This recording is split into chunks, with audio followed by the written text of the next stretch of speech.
I felt really humble. Do you suffer from dying in Siege? Is this a common experience for you? Is that your dead body on the floor? Well, for just $39.99 a month. No, but seriously, we're gonna be going over tips on how to get more kills and improve your KD coming up.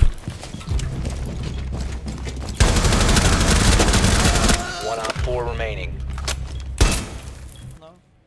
Hey, I'm Bad T5. Welcome to my channel.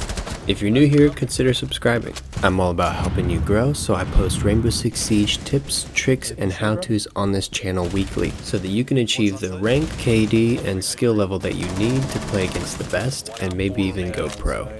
But on with the video. So, how do you get more kills in Rainbow Six? In ranked, in unranked, in casual, how do you get more kills? You have to start with positioning. Positioning, positioning, positioning. But what is positioning? Let's say you're defending cafe on the top floor, so bar, cocktail. You decide that you want to roam, so you pick vigil. So you go all the way down into freezer and kitchen downstairs, and you wait, but the bomb site's upstairs. Take one guess on what you're not going to find down there. Bad guys. To get more kills, you first have to position yourself in a place to get more kills, which means a higher traffic area or places you are very confident or know that the enemies will be. So since it's very unlikely for people to attack upstairs from freezer or from kitchen downstairs, there's no reason to be down there, at least not for very long, because ultimately they have to push upstairs and plant or kill everybody. I wouldn't go on about positioning for so long if it wasn't so important.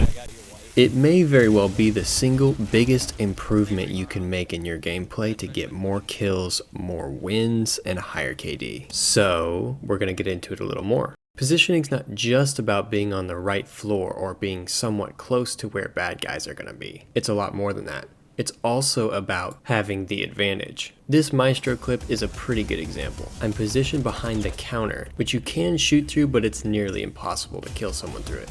And as Maestro, I have 81 rounds with a high fire rate gun. To get me out of there, they pretty much have to push me from multiple directions. For example, the window or white hallway or cigar. Which means they have to be more coordinated, and for a more coordinated team they would have cleared me out of this position already. But they were lazy and didn't. They're all just pushing one area, and now I have the advantage. By the way, the whole time I'm using Peeker's advantage from my position. If you notice, every time I get a kill, it's because I peek them, not because they peek me. I'll make a video with my opinion on Peeker's advantage soon. To get a better idea of how to position yourself and this idea of positioning, check out these few clips where I position myself to have the advantage. I really want you guys to understand what's happening here and why I have the advantage. So really quick, we're going to break down these few clips.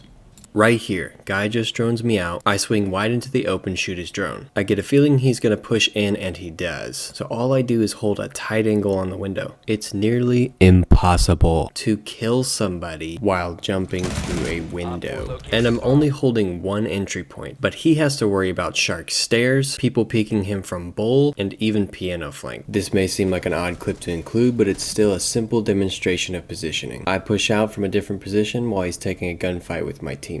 To get a higher KD, you have to make sure you're not getting shot in the back. Watching flank is actually a very easy and effective way to help your team, but also get more kills and fewer deaths because you're not getting flanked. People love to flank in Rainbow Six Siege. And if none of your teammates are doing it and your operator's not needed elsewhere, then you should do it. So you and your team don't get clapped from behind. You're not as dumb as you look. Just kidding. Good work. Moving on. To have a higher KD, that means you need to die less when taking gunfights. Practice your aim in terrorist hunt. Aim for the head and try not to spray. Try to do short bursts or even single fire. Take your time with this and don't try to be flashy. You're trying to train your brain to put your crosshair on your target as soon as possible, but as accurately as possible. So it's better to take a little bit longer to get a headshot than it is to try and rush it and spray around, because I promise you with practice you'll speed up. I personally run run at least 6 rounds of terrorist hunt before jumping into any real game. The other part of this is you're just reminding your hands how to do their job. If my aim doesn't feel right, I'll run up to 15 or 20 before jumping into a real game. Most of the times, I don't jump into a real game until I feel good in terrorist hunt or training grounds. But that's just my opinion, and I recommend you do what you feel comfortable with. I'll make a separate video on my exact warm-up process, mentality, and what I recommend here soon. So basically, I have a lot of work to do. Damn it, what have I done? 2 questions for you. Do you play tense and do you play scared? Well, I got news for you. If you play tense or scared, in ranked or in anything, you will die. 1 op 4 remaining. To an idiot. To get more kills and to keep your KD high, it is essential that you play relaxed, at least in every case that I've seen. Unless you're one of those weirdos who does really well under high pressure circumstances. And to those people I say, screw you.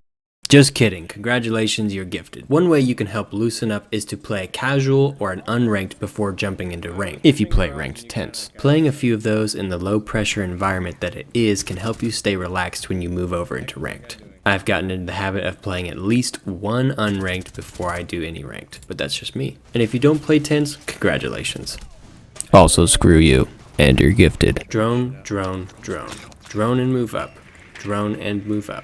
If you're dying when entering the building, chances are you're not droning, or you're not droning enough, or you're not doing a very good job droning. If you can't drone, try not to go in. Ask your teammates if they can drone. Nag them until they do. Unless of course they're out of drone, or unless they're simply not in the position to. But effective droning is droning in where you want to push, and then droning back to where you're going to enter.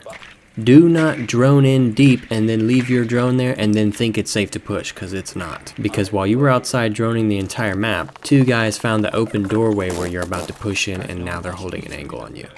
So once you're done droning, bring your drone back to the spot you're going to push into. Aside from keeping you alive, drones are even more exciting when you use them to get kills. Try to use your drones in combination with your utility to get kills as much as possible. Knowledge and information in Rainbow Six Siege is so powerful. To demonstrate this, I'm going to let this clip play out where I get an easy kill and then information on my next kill.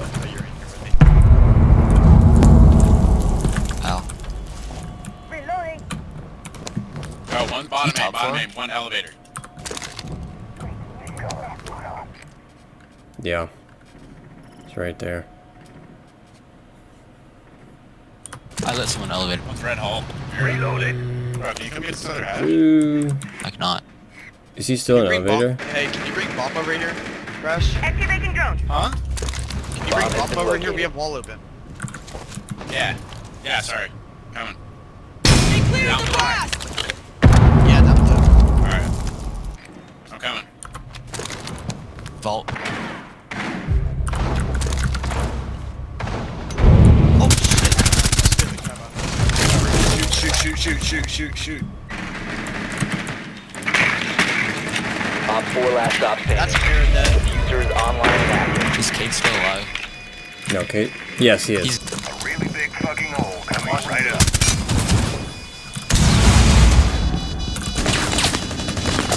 Reload!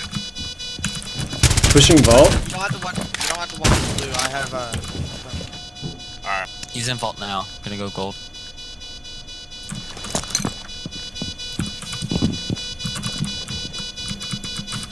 I think he's just sitting in vault. KD.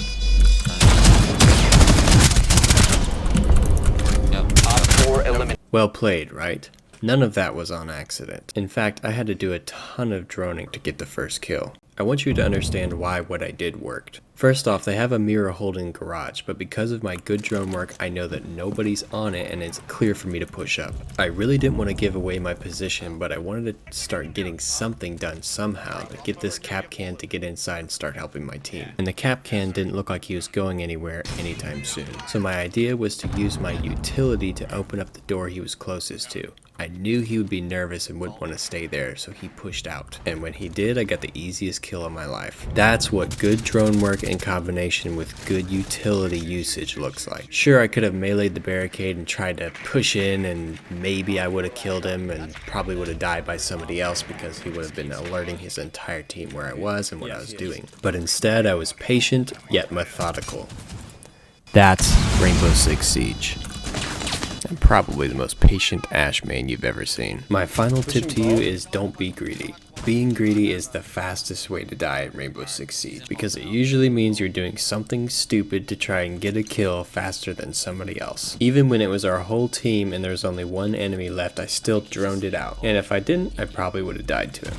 I hope this video was helpful to you. I sure had a lot of fun making it. If you liked this video and it was helpful for you, please give it a like and a comment and consider subscribing. I've got more useful Siege content coming soon. I'll leave a list of the videos I have coming soon in the description below. Thanks.